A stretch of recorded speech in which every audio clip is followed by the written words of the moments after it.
Olá pessoal, tudo bem?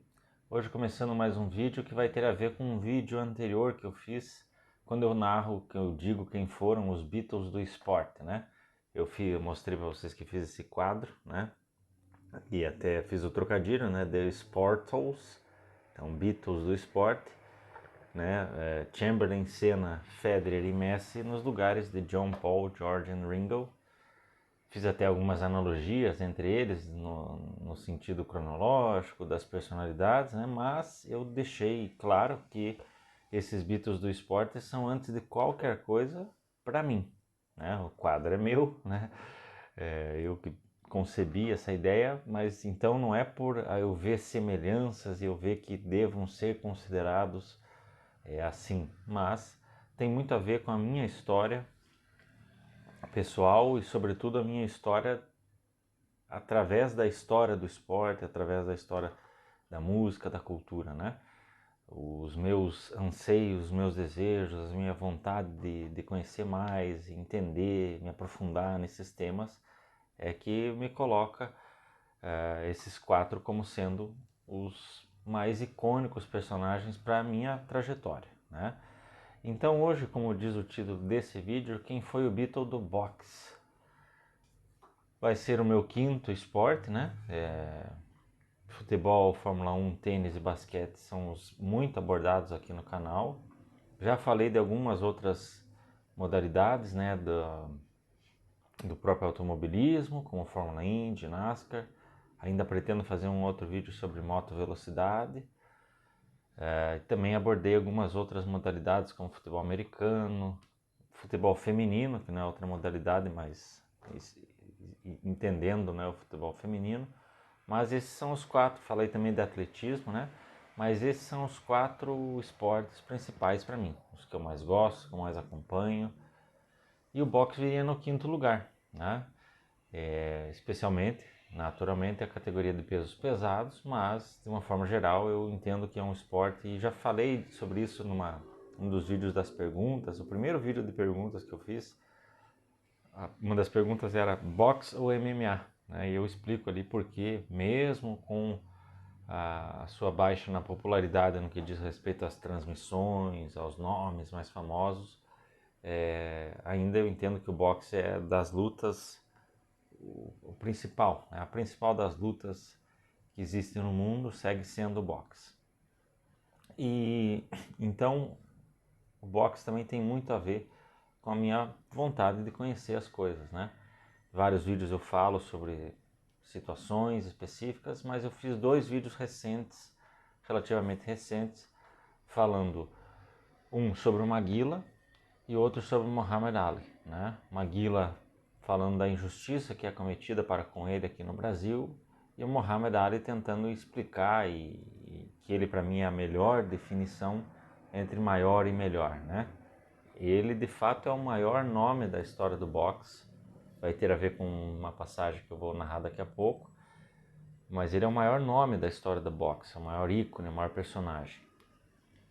No entanto, eu entendo que houve outros lutadores melhores do que ele, e este do qual eu vou falar não é necessariamente o melhor, embora para mim, de todos os modernos, né, provavelmente eu votasse nele como o principal lutador. Mas, de novo, tenha muito mais a ver com meu interesse, minha vontade de aprofundar. E esse personagem é riquíssimo também. Ele é diferente do Muhammad Ali em muitos aspectos, ou em quase todos eles. Porém, ele é um personagem riquíssimo e tem uma trajetória totalmente distinta de quase tudo que eu já vi no esporte. Então eu vou começar falando sobre ele e explicar por que ele é o meu quinto Beatle, vamos dizer assim. Até duas curiosidades, como quinto Beatle, né, todo mundo sabe que o George Martin era o maestro dos Beatles e ele é responsável por um salto de qualidade enorme neles, desde o princípio, mas sobretudo nas evoluções e tudo que ele foi trazendo, as ideias que ele foi tendo. Tanto é assim que eles até deixaram, né, no disco do Yellow Submarine, foi incluídas, né, 6 ou 7 canções instrumentais compostas pelo George Martin. Então não deixa de ser um tributo a ele, a inclusão, né, de todos os discos dos Beatles. Você teve lá até o Help, vários covers que eles fizeram, mas a única vez que um outro artista, que não eles, participou de um álbum deles, ok, teve Billy Preston como participante, mas que eu digo que a faixa foi conduzida e executada por um outro artista é nesse álbum do Yellow Submarine, as faixas do George Martin, né? Especialmente a famosa Pepperland, que é uma das mais conhecidas canções instrumentais aí que existem. Então o George Martin, ele teve essa trajetória aqui, um maestro, um cara da mais alta música erudita, né? Ele tocava oboé, por exemplo, e aí se juntou com a canção popular e trouxe uma história enorme. E esse personagem do qual eu vou falar, ele também tem essa trajetória, essa dupla trajetória. Ele foi duas pessoas, foi várias pessoas, mas dentro do boxe ele teve duas carreiras completamente distintas e mais do que quaisquer outros lutadores, né, como o Ali e o Tyson, que também ficaram muito tempo afastados por motivo de força maior e voltaram, né? Mais do que todos esses, ele além de ter ficado mais tempo, ele foi mais bem sucedido ainda quando do seu retorno. Então eu estou falando de George Foreman. Para muita gente, a primeira associação a George Foreman é o famigerado grill, né?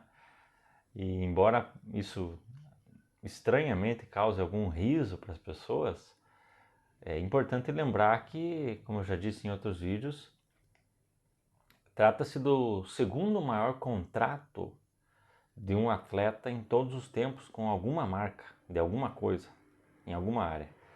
Só fica atrás, na verdade, do contrato do Michael Jordan com a Nike, que é muito mais quase que uma sociedade, né? Vocês sabem, né? O Jordan tem aquela logo do Air Jordan e a Nike fornece todo o suplemento, digamos assim, as fábricas, mas o que estampa é o logo do Air Jordan, né? O Jumpman.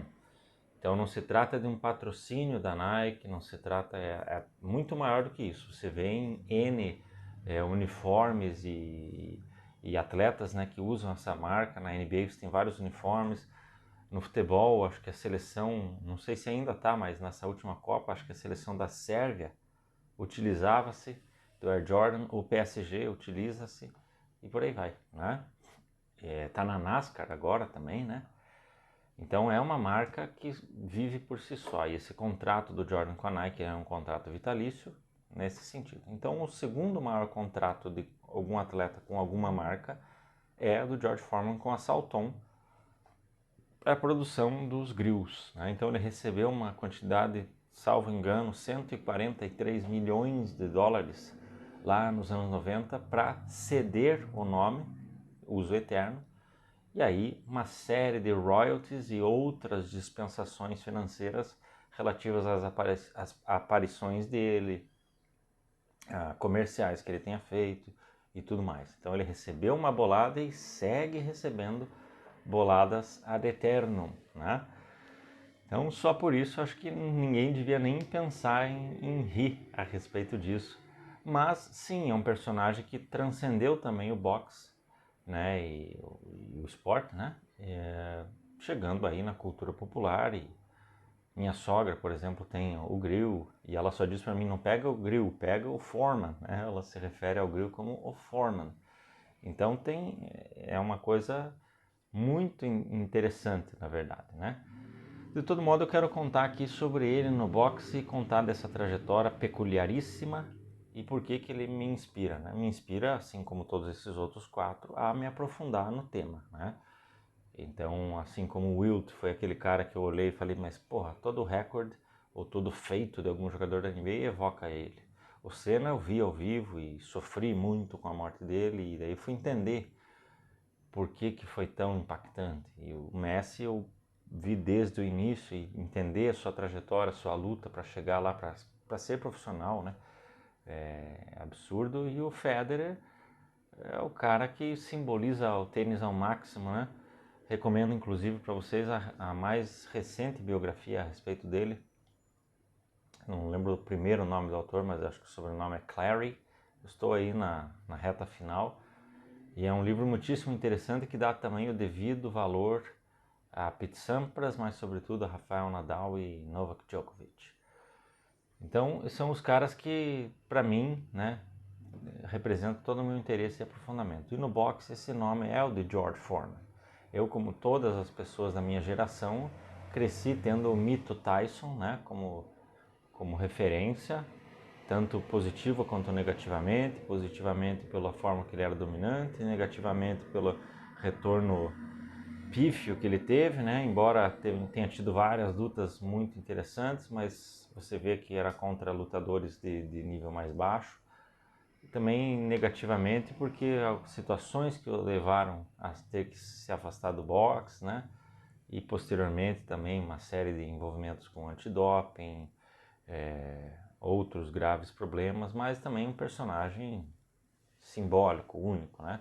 Está abaixo, porém, eu ainda vou fazer um vídeo sobre isso, prometo, está abaixo de Evander Holyfield e de Lennox Lewis, dois contemporâneos que foram muito superiores a ele, claro que muito, né? Posso estar exagerando, mas que foram inquestionavelmente superiores a ele, não apenas por terem vencido de forma acachapante todos os dois, né? Que você pode questionar o nível que o Tyson estava, mas eles são contemporâneos dele. Esse que é a grande questão. E tendo também como referência Muhammad Ali, né? Lógico, por tudo que eu expliquei ali, mas aquele cara que todo mundo lembrava, mencionava, e vê-lo, né? Por exemplo, na Olimpíada de 96, não apenas acendendo a tocha, mas aquela cena muitíssimo marcante no intervalo de um dos jogos da seleção americana, não me lembro o adversário, em que deram a medalha olímpica que era de direito, né, de Muhammad Ali de 1960, ele teria perdido essa medalha. Tem uma série de histórias por que ele perdeu, algumas histórias que ele jogou fora, outros que ele foi roubado, outros que o governo, né, enfim, mas o fato é que ele não tinha mais a medalha e fizeram uma cerimônia para devolver. E você vê todos os jogadores americanos indo abraçá-lo, beijá-lo, tirar foto com ele, e ele vai saindo, os jogadores da outra seleção também vêm, então você entende que é um cara além, é um cara que vai além. O filme, né, com o Will Smith, que é muito bom, tem os seus exageros naturais, mas é muito bom, bastante fiel, né, a história. E então, fazendo gancho com o filme, é narrada a cena, né, do Rumble in the Jungle, a luta contra George Foreman, que era então detentor do cinturão mundial, havia vencido Joe Frazier de forma absolutamente humilhante. Foram 6 knockdowns, né? Ele derrubou ele 6 vezes em apenas 2 rounds. Alguns até a forma, né, plástica bastante cômica, né? Muito pior do que as quedas do Maguila ante o Foreman e o próprio Holyfield. Mas era o detentor do cinturão mundial ali, né? Que havia derrotado Muhammad Ali. E também ele havia vencido o Ken Norton, que também havia vencido o Muhammad Ali havia pouco tempo, inclusive quebrando a mandíbula do Muhammad Ali. Venceu por pontos, mas é a famosa luta da mandíbula quebrada. Então ele havia humilhado esses dois lutadores que venceram o Ali, né? Então o temor que havia ali naquele momento, mais do que, será que o Ali vai conseguir? Na verdade, ninguém muito cogitava que o Ali pudesse vencer, e sim, muitos temiam que ele pudesse morrer no ringue. Então ele acabou venceu no 8º round com um nocaute, né? O que nos leva a pensar várias coisas, e eu já vi muita bobagem sendo dita a respeito disso. Na verdade, essa derrota ela é explicável por 5 motivos. O primeiro é que Muhammad Ali é um craque, é um gênio, é um dos grandes de todos os tempos. Então, portanto, não foi uma derrota de Davi, uma luta de Davi contra Golias, né? Segundo, que teve também a situação seguinte, que eles haviam acordado a luta, que deveria acontecer em setembro, mas dentro dos seus sparrings, o Foreman tem um corte no olho, um corte relativamente profundo aqui na parte do supercílio, e a luta precisa ser adiada em mais ou menos 40 dias, né? O que alterou uma série de dinâmicas, porque a luta ia acontecer lá no Zaire, e estava projetada para acontecer, digamos, em um curso ali de 10 dias, e precisou acontecer num curso de 45 dias. Então, houve uma série de alterações, o preparo físico foi afetado enormemente. Terceiro, e a gente pode entender sim, que é sempre um fator muito importante, como as derrotas, por exemplo, da seleção brasileira para o Uruguai em 50, é tão marcante também por isso, pela arrogância, pela prepotência, pelo achar que vai ser muito fácil. Né? O próprio Foreman disse que estava pronto para vencer de 1 a 2 rounds. Outro motivo que tem a ver com essa questão do 1 a 2 rounds, o Foreman ele era exemplo do que era o Mike Tyson no seu período pré-prisão, e ele era tão dominante e tão assustador quanto o Tyson, né? Ele era um lutador muito do que o Tyson foi, só que ele era ainda mais alto, né? Muito mais alto, então ele tinha uma imposição física ainda maior. Ele havia vencido, ele havia lutado 40 lutas antes dessa Rumble in the Jungle, vencido 37 delas por nocaute, e a grande maioria desses 37, não vou saber precisar, mas perto aí dos 35, nos primeiros 2 rounds, né? Então, somado a essas lutas dele anteriores com Norton e Frazier e as do Ali com Norton e Frazier, ele pensou que ia ser muito fácil. E, portanto, o físico dele não era preparado para aguentar um pouco mais. Né? Então, ele foi forçado a lutar muito mais do que ele estava acostumado, e ele realmente acusou o golpe na parte física, naquilo que em inglês se chama de stamina, né? Então a resistência física. O Foreman já estava naquela fase do cara ofegante, né? O Ali ainda, além de tudo, além de ter pensado nisso, ele criou ali naquele momento aquela estratégia do rope a dope, né? De se segurar nas cordas e aguentar. Então, todos esses fatores juntos, o enorme calor do Zaire, claro que também estava calor para o Muhammad Ali, né? Mas todos esses fatores somados, além de tudo, a experiência muito mais vasta, né, do Muhammad Ali, que já estava ali no seu 12º ano profissional, se você cortar os tempos que ele não, os anos nos quais ele não pôde lutar, né? Então, 12, 13 anos como profissional, ao passo que o Foreman havia começado, sido campeão olímpico em 68 e iniciado sua trajetória profissional em 69, então tinha 5 anos ali de carreira profissional contra 14 do Ali. Né? Então, todos esses fatores somados tranquilamente explicam essa derrota. Né? No 8º round, próximo do fim do 8º round, ele sofre um nocaute, né? Além disso, teve outras situações, como por exemplo, ele esperou, ele achou que ele tinha que esperar um pouco mais, o técnico dele falou para ele, espere a contagem chegar até X, e ele esperou, aí o juiz já decretou a derrota na sequência.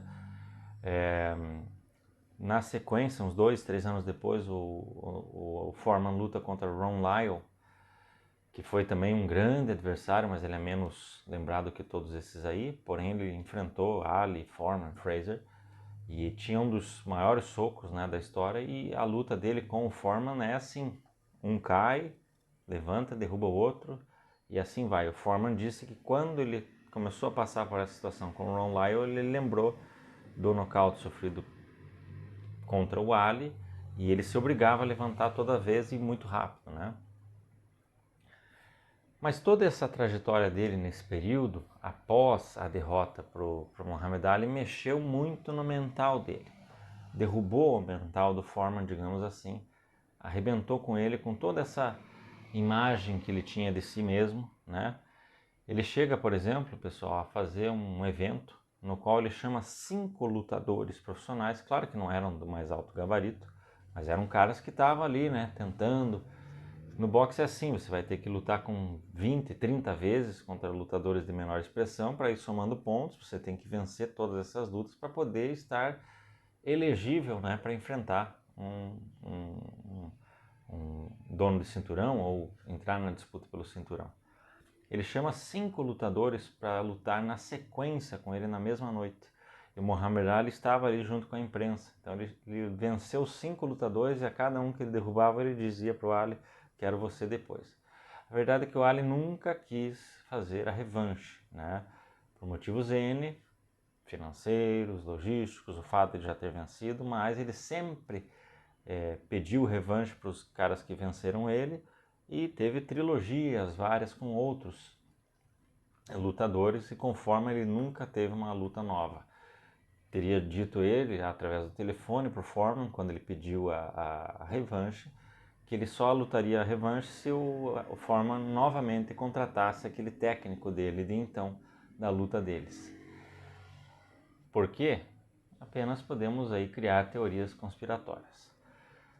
Mas o fato é que na sequência, então, o Foreman vence várias lutas e enfrenta depois Jimmy Young, que era um bom lutador, um cara muito técnico, claro que sem imposição física, que conseguiu vencer o Foreman nos pontos.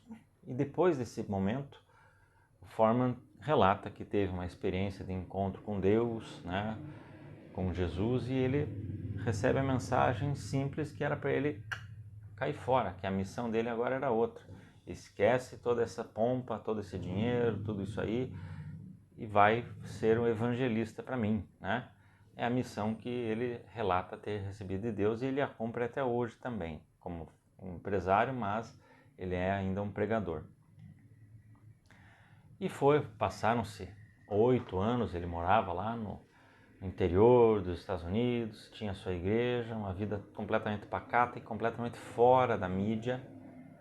E aí, também precisando, e ele brinca, né, que ele precisava alimentar os seus 8 filhos, né, dos quais os 8, 5 ou 6 meninos, todos chamados George, por curiosidade, né, e além de todos os projetos sociais que ele tem, né, envolvidos na igreja, ele precisava, naturalmente, levantar uma grana de volta. E ele retorna ao boxe 10 anos depois. Para não dizer que 10 anos, foram 9 anos, 354 dias depois, ele retorna aos rings. Vence um atrás do outro, vence de forma dominante. Nesse período, umas 2 lutas antes do Holyfield, ele enfrenta o Maguila, né? Derruba o Maguila no segundo round. Tinha muito Foreman versus Tyson, era uma luta que estava para acontecer, então no momento que o Foreman estava elegível, o Tyson havia perdido para o Buster Douglas, aí o Holyfield desafia o Buster Douglas, o Holyfield passa a ser dono do cinturão e o Foreman o desafia. Um pouco depois, 2 meses depois, o Tyson é preso. Então, infelizmente a história não pôde ter essa luta, mas dentre os vários motivos, necessidade de dinheiro e etc., que o Foreman tinha, um deles ele falava abertamente. Ele voltou para lutar contra Mike Tyson, para mostrar que o Tyson não era tudo isso, que o Tyson não ia aguentar com ele. E sabendo desse novo Foreman, que foi um lutador completamente diferente, já vou falar um pouquinho sobre isso, e também da forma como o Foreman encarou Holyfield, que o Tyson encarou Holyfield, entre outras coincidências, foram 6 ou 7 lutadores que ambos enfrentaram, né? Ambos venceram todos esses aí, exceto o Holyfield, né? Mas houve 6 ou 7 lutadores em comum entre Tyson e Foreman nesse retorno do Foreman. Então ele enfrenta o Holyfield, dizia-se abertamente na imprensa que vá para casa, George, vai embora, cara, beleza, legal, né? Você lutou aí, ganhou 20 e tantas lutas aí nesse seu retorno, já pegou a tua grana, agora vai embora, né? Não passa essa vergonha contra o Holyfield. E, no entanto, não apenas não foi vergonha, como ele foi até o final, né? Decisão por pontos a favor do Holyfield. Mas é uma luta que é lembrada por todos até hoje. Holyfield já mais de uma vez falou que o soco mais forte que ele levou na vida foi o do George Foreman, que o cara fazia o corpo tremer inteiro. E tem um round especial, round 7, que o Foreman machuca ele e ele retribui. Então uma das lutas mais francas e mais antagônicas da história do boxe foi essa de Holyfield e Foreman. Mas o que o Foreman havia desenvolvido, especialmente nesse retorno, e a gente lembra dele muito mais gordo, né, muito mais pesadão do que anteriormente, foi o que ele não tinha lá então, e que talvez tivesse feito uma enorme diferença contra o Ali, que era a resistência física, aguentar. Foreman, você podia bater nele o dia inteiro, ele não ia cair.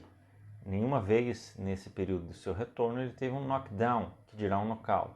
Ele perdeu apenas 3 lutas, todas elas por pontos, para o Holyfield para o Tommy Morrison, que era o Tommy Gunn do Rocky V, e a sua última luta para Shannon Briggs, que inclusive eu lanço esse vídeo nesse dia, 22 de novembro, com o propósito dessa luta, que foi em 22 de novembro de 1997, exatamente 24 anos atrás, a última luta do Foreman. Teve algumas possibilidades dele retornar, mas não teve outra luta.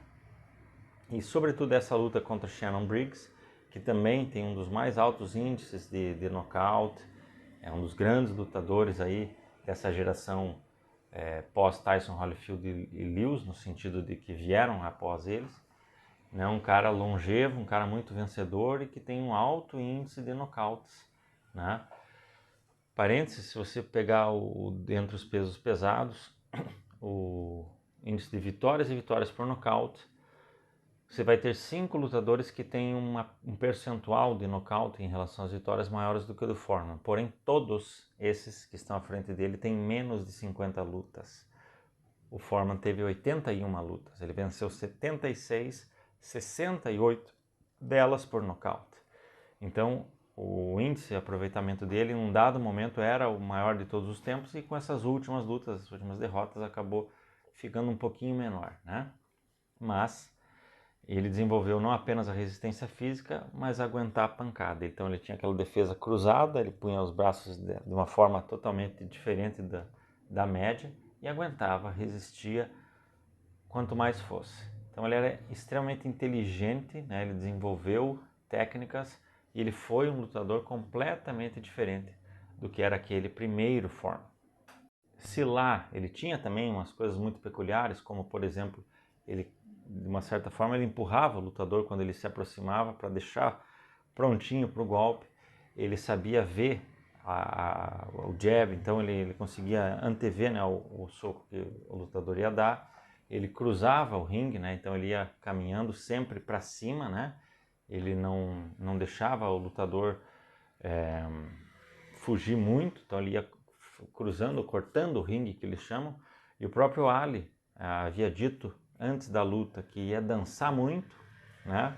E ele acabou desistindo dessa estratégia. Então ele tinha sim a estratégia de cansar o Foreman, a estratégia de usar a força do Foreman contra si próprio, porém a ideia do dançar, que é peculiar do Ali, ele não pôde praticar contra o George Foreman porque ele tem esse corte de ringue. Então ele tinha coisas muito peculiares lá e desenvolveu outras tantas agora, sobretudo na parte da resistência. E o grande nocaute dele contra o Michael Moorer, por exemplo, vinha desse 1-2, ele dava um jab e batia-o direto. Demorava às vezes, demorava um pouquinho mais, mas na hora que entrava era batata, né, que a luta ia acabar. Michael Moorer, que ele vence, foi no dia 5 de novembro, eu havia pensado em fazer no dia 5 de novembro, mas eu deixei para esse último aí, de 93. Michael Moorer foi o cara que tirou o cinturão do Holyfield, portanto não era um qualquer.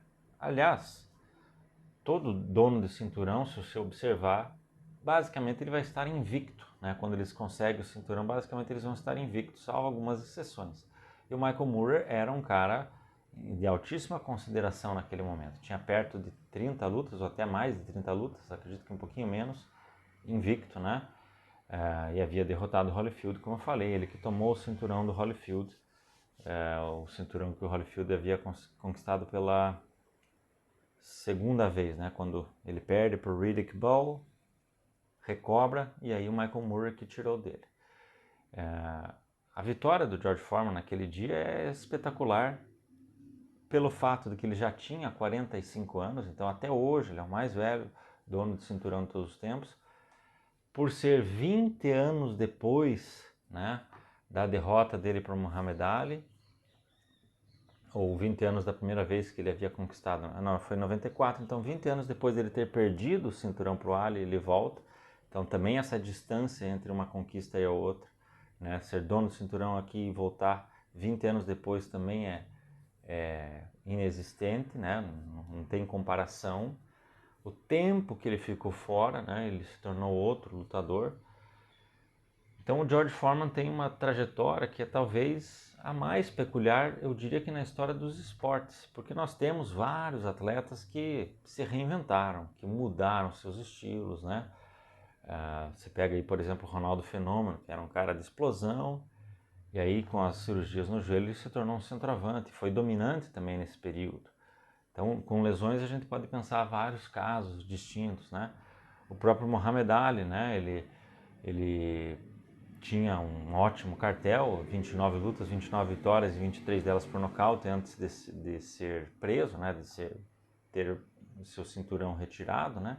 Em virtude, né, da questão com o exército americano. Tyson também, que tinha várias lutas, apenas a derrota por Buster Douglas até ser preso. E quando voltou, então todos eles têm trajetórias N. Eu fiz um vídeo especial sobre as voltas por cima, né, da história dos esportes. Falo que o Niki Lauda tem a maior volta por cima da história dos esportes.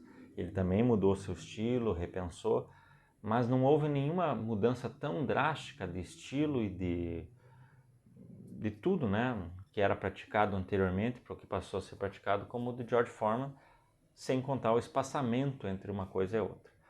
Então tudo isso me chamou muita atenção, né? Eu fui naturalmente conhecer o George Foreman já nessa fase em que ele era bem mais pesadão, então a minha lembrança dele criança era mais ou menos isso. Vi algumas lutas dele provavelmente, mas eu fui ter que ir no vídeo para entender o carinha do grill e para entender aquela luta, por que ela é tão emblemática na história do Muhammad Ali. Inclusive foi o evento, à época, mais visto de todos os tempos pela televisão, pelo satélite, pela transmissão, né? Mais de 1 bilhão de pessoas a assistiram. Segue aí dentro da lista dos eventos ao vivo mais vistos de todos os tempos, considerado à época muitíssimo peculiar.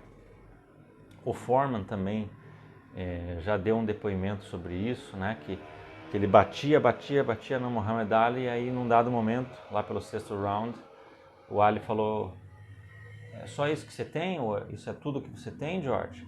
Então o Ali entrou no psicológico dele, né, e afetou.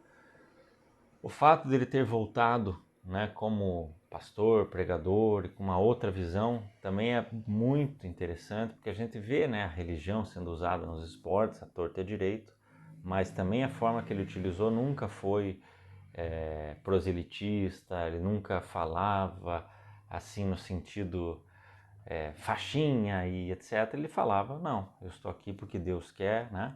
E um depoimento muito interessante dele foi que lá contra Muhammad Ali as orações eram dirigidas para proteger o adversário dele, eram contra ele, e agora, quando ele retornou, as orações eram feitas para protegê-lo. Então, certamente, até por conta dessa questão da religião, né, religião evangélica, que a gente associa muito negativamente, muitas vezes, né, com esportistas, que a gente vê eles utilizando para benefício próprio, para fazer média, ele não fazia, né?